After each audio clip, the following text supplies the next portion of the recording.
Thursday, April 8. Welcome to CGN News. The government of St. Vincent says it may be unable to pay salaries and benefits to civil servants. Prime Minister Dr. Ralph Gonsalves said on Wednesday that while the government has held things together economically, there is now a real pressure on. He made the comments as he again appealed to public sector workers and residents generally to get vaccinated against COVID-19.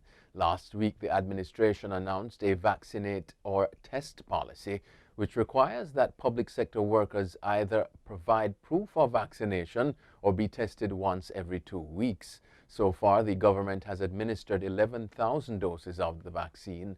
Officials were hoping that approximately 50,000 people would have gotten the jab by this month, vaccine availability permitting.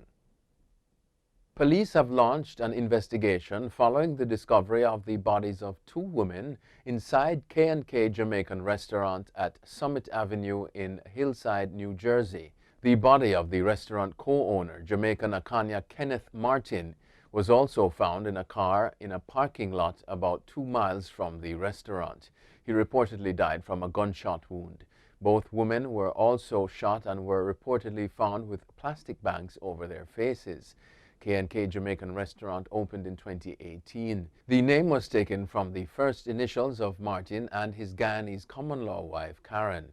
The police are working to determine if there is a link between the deaths.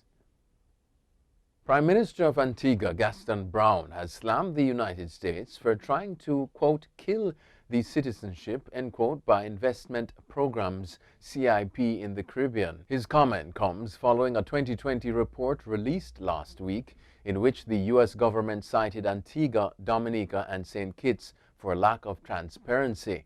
But Brown accused the U.S. of using hearsay and berated them for what he called their repeated attacks on St. Kitts and Dominica. He said the economies of these countries will be decimated if the CIP is killed. Brown said the U.S. should instead work with these small island developing states. The U.S. has questioned the use of donation funds that are part of the attractive offer for a second passport and visa-free travel to more than 152 countries. The government has announced that effective April 12, all schools in Bermuda will start the new term with remote learning. This after the island recorded 28 new positive cases of COVID-19.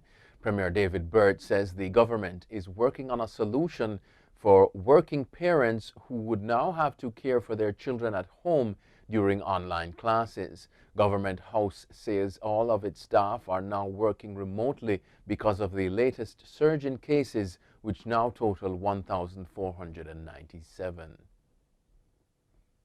Puerto Rico's governor says officials will start vaccinating all those 16 years and older beginning Monday. Currently, only people 50 years and older, as well as anyone 35 to 49 with chronic health conditions, are authorized to receive a vaccine. Governor Pedro Pierluisi also announced Wednesday that he is implementing more stringent measures to fight a recent spike in coronavirus infections.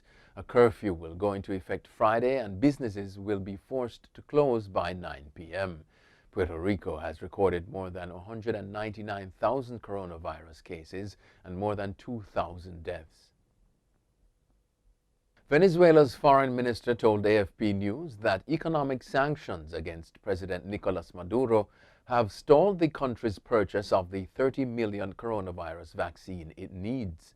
The United States, which does not recognize Maduro's re-election in 2018, has frozen millions of dollars of Venezuelan money in U.S. bank accounts. It views the election as fraudulent and recognizes opposition leader Juan Guaido as Venezuela's acting president.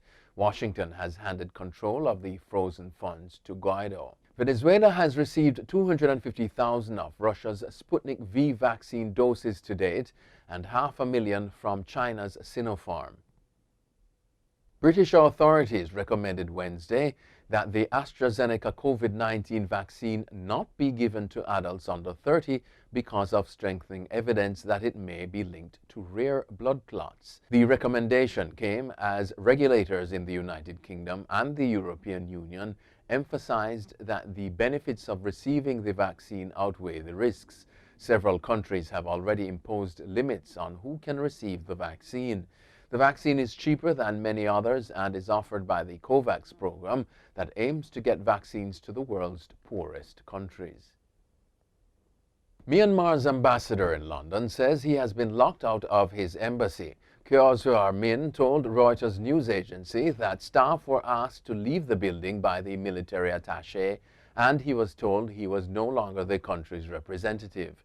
Myanmar's military seized power in a coup in February, sparking protests and escalating violence. The ambassador has called for the release of the ousted leader. More than 500 people have been killed so far as protesters demand a return to power of the elected leader. Australia's politicians will no longer be exempt from rules against sexual harassment at work. Prime Minister Scott Morrison made the announcement on Thursday. Morrison outlined plans to overhaul sexual discrimination laws to make politicians, judges, and public servants accountable for workplace harassment. At present, they are exempt owing to a legal loophole. That means they are technically not the complainant's employer. In February, a female former staffer in Morrison's party went public with allegations she was raped by a colleague in Parliament in 2019. Critics said the case and the government's initial reluctance to act highlighted a sexist culture in Australia's Parliament. And finally, Beijing is now home to more billionaires than any other city in the world, according to the latest Forbes annual Rich List. The Chinese capital added 33 billionaires last year and now hosts 100, said the business magazine. This narrowly beats New York City, which hosts 99 and has held the top ranking for the last 7 years. China's quick containment of COVID-19, the rise of its technology firms and stock markets helped it gain top spot. Although Beijing now has more billionaires than the Big Apple, the combined net worth of New York City's billionaires remained $80 billion greater than their counterparts in Beijing. That's it for CGN News. I'm Scott Wilson. Thanks for watching.